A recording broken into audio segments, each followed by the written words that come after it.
Hello, hello, hello, and welcome to Updog Sports Talk. My name is Matt Miller, and joining me today is a whole panel of people.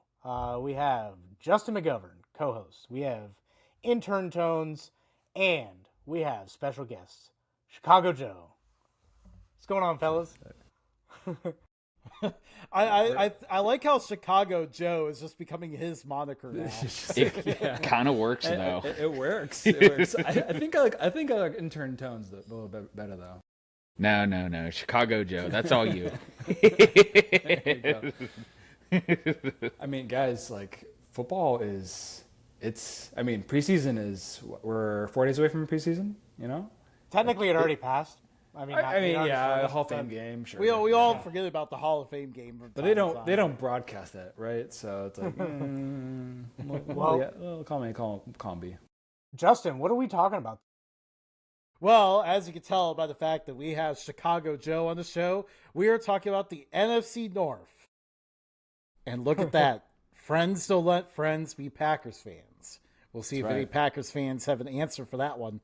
Matt, who are we, and what are we about? We are Updog Sports Talk. We stick up for the little guy. Hence why Joe's here. And we got our start during COVID. Some news broke today that ESPN and the NFL, or I guess it was yesterday, they kind of have a partnership deal where the NFL gets 10% of ESPN and ESPN gets NFL Network. It's pretty much just becoming a one company, one entertainment company kind of media, and we're here to throw a wrench in that whole thing. We like sticking up for the little guy. We don't just like talking about the Patrick Mahomeses and Lamar Jacksons, Joe Burrows, and whatnot. We like to talk about the third string quarterback for the Chicago Bears. We like to talk about FCS all the way up, and NAIA. We'll talk about it all. So sit back, relax. Updog Sports Talk is here. One of the best teams in the NFL. One of the teams that you kind of just want to root for because they've been the little guy their entire existence.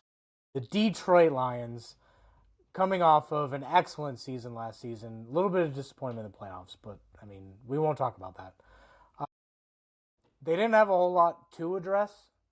But I think that they brought in a lot of guys that can add to depth. So, Justin, I guess their biggest acquisition was DJ Reed. I think that will be very helpful. But, Justin, I guess this is where I can hand it off to you in the draft department. Yeah, because this is where the last several years the Lions have really starred. You know, they've been nailing all their picks, and I think they did a good job again. Tyreek Williams helps on the defensive line. They really need someone who can get after people other than Aiden Hutchinson. You know, we saw that last year. We see Tate Ratledge. Bobby, you can correct me if I got that wrong, but Tate Ratledge helps with the offensive line. By the way, this guy has a mullet, number 69, so I like him already. And then Detroit guy. And then actually one of Bobby's guys during our draft show, he shouted this guy out. Isaac Tesla was a guy he was interested to see, thought could be a steal in the draft. And then what do you know? Third round, Lions took him. And then also I'm gonna butcher his last name, but the defensive lineman out of Boise State in the 6th round, I think was a really good pick too. Ahmed Hassanin. There we go. I think what we're looking at is a bunch of guys who can bite off some kneecaps. That's the plan. Still the most legendary. And drink lots of coffee. Yes. Lots of coffee. That guy has so much coffee in his system that, like, I don't think that medical professionals would say that you should model after his lifestyle. Yes. But, I mean, I'll run through a wall for the guy. They've gotten consistent in the front office. They've gotten consistency from the coaching staff. They're starting to see some players turn the corner in their career. Everything about this team still screams underdog, despite not necessarily being much of an underdog.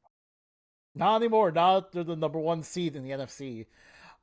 So Bobby, like, let's go to you. Obviously, we had Bobby of the TNT Podcast on the show for the Lions portion. So we didn't get to shout you out before, but yeah, as a Lions fan, like, what excites you the most about the team besides Motor City Dan Campbell? Obviously, all of us get excited about him, but what excites you in terms of strengths for this team, and then what weaknesses worry you the most? Well, what excites me is, like, I've been a Lions fan my entire life. I was 2 years old in 1991 when they won and went to the NFC Championship game. So then when they did what they did a few years ago, it brought me to tears, honestly, because and I know it's kind of crazy to say that, but like I'm so passionate about this team and I love this team, and it's just when you're from the Detroit area, I'm from Flint originally, but like this team is a part of you.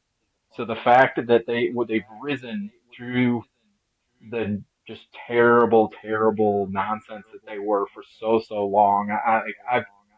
I'll be honest, I've watched every game, or been at the game since probably '06. And I mean, like, I watched every game in the 0-16 season, and it was difficult, obviously. But when they hired Dan Campbell, it was like, man, we finally got a guy who, like, resonates, and you're like, man, this guy gets it. And then you saw the Hard Knocks stuff and all that coming out, and you're like, man, this is a guy you could really play for and a guy that you really, really love. And then the things just start falling into place. Brad Holmes just drafts amazingly, like you guys laid out. And what we've done is we've created this culture and that embodies the city of Detroit and the whole state of Michigan, really. And I always tell a lot of my friends back home in Michigan, like, the best teams from Detroit are the teams that embody the city. Every team, like all three of the Detroit Pistons teams that have won titles, have won when they were those gritty, tough, no nonsense Detroit type teams. And that's what this Lions team embodies when it comes to the city of Detroit.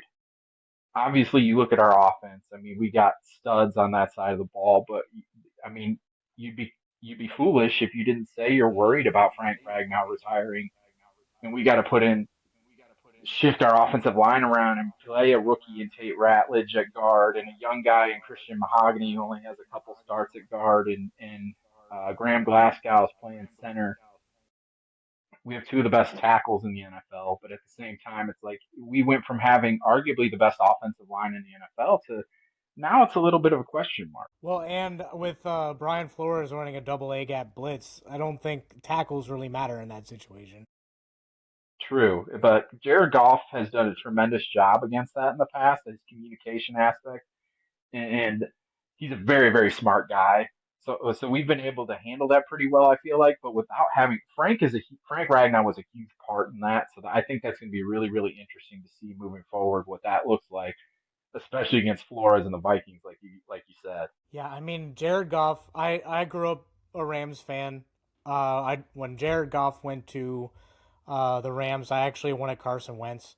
But I think one thing that Jared Goff was able to do in LA was just kind of learn how to be a different style of quarterback, be able to adapt to something other than what he was used to.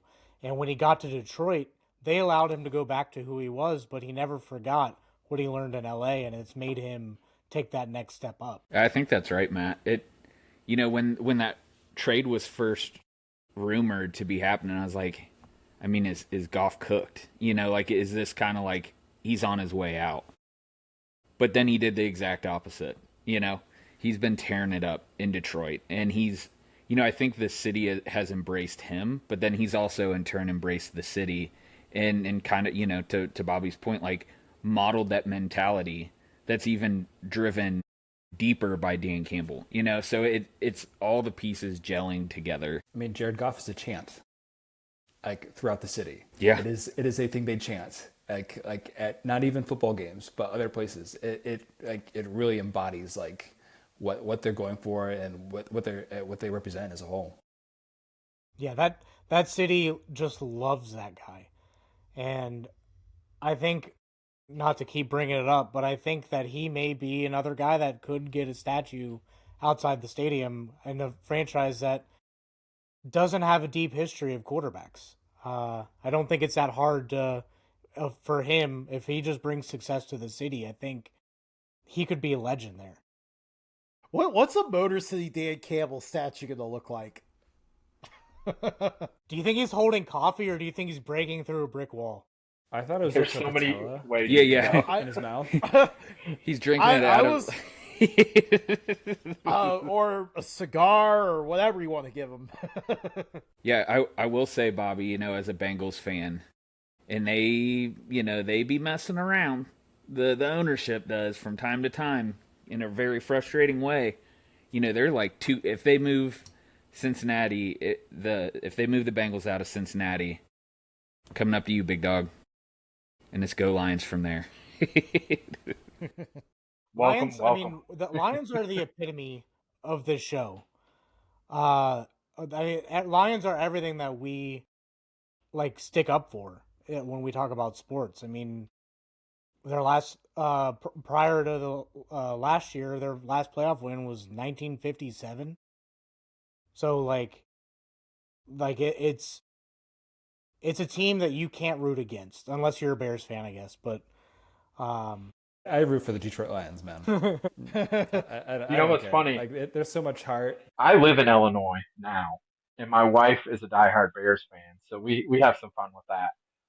But I everybody that I run into here in Illinois, well, I shouldn't say everybody. Most people will tell you hey, we're rooting for you guys just because you guys haven't done it. I think it's just one of those things where it's it's cool to see somebody new, especially a franchise that has just been arguably the worst franchise in the history of professional sports, honestly.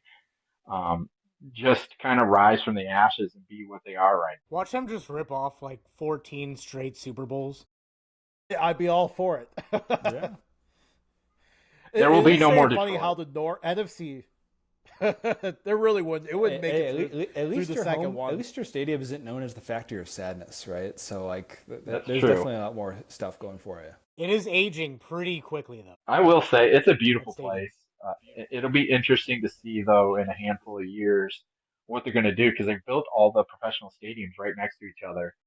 So in probably the mid to late 2030s, when that conversation has to arise about a new stadium, we're really intrigued to see kind of how that goes. Just rip the roof off and redo it. Yes. Play at Eastern Michigan on the gray turf.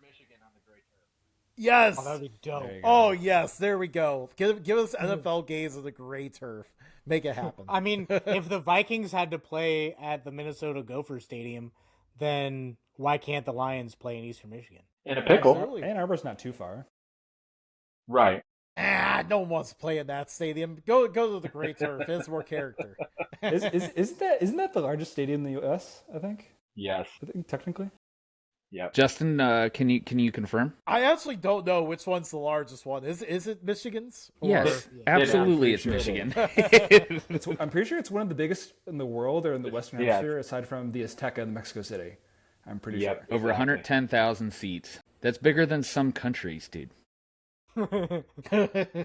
That's a massive stadium. Although It's a sovereign, yeah. the way that it's constructed, it's not super loud because it's very wide, so the noise kind of just escapes. I mean, 110,000 people rooting you on. How can you lose? You enter the stadium at row 73. Oh dear God. Nuts. That is nuts to think about. Row 73. Chicago Joe, thank you for joining us as our Bears As correspondent. always. Bobby, gonna give you a sec to plug the program if you want. Well, thanks, guys. As always, appreciate joining you. For those who don't know, I host the TNT College Football Podcast. It's a national college football podcast. I've become connected with a lot of UConn football and their fan base, so I cover UConn a lot as well. Currently, I'm going through breaking down. I do this every year. This is year 5 of breaking down every FBS program, all 136 of them. I believe I'm on number 107 or whatever it is today. I mean, it's quite an undertaking, but it's a lot of fun and I love it. And I'm looking to potentially produce a magazine next year with it all. So we'll see how that goes. I haven't announced that to anybody yet. That'd be but I sweet. guess I could. It's an exclusive. It's in the works potentially. Heard it first here, folks. Yeah. Yeah. So Breaking news. is this like Dane Brugler's The Beast, but in like college format for college teams? A little bit, yeah. I guess you could say that. Yes. Okay, there you go. I'm That's a former interesting. coach. I'm a former coach, so I kind of dig into more of the coaching and player aspect. I don't go into much of the gambling and those type of things.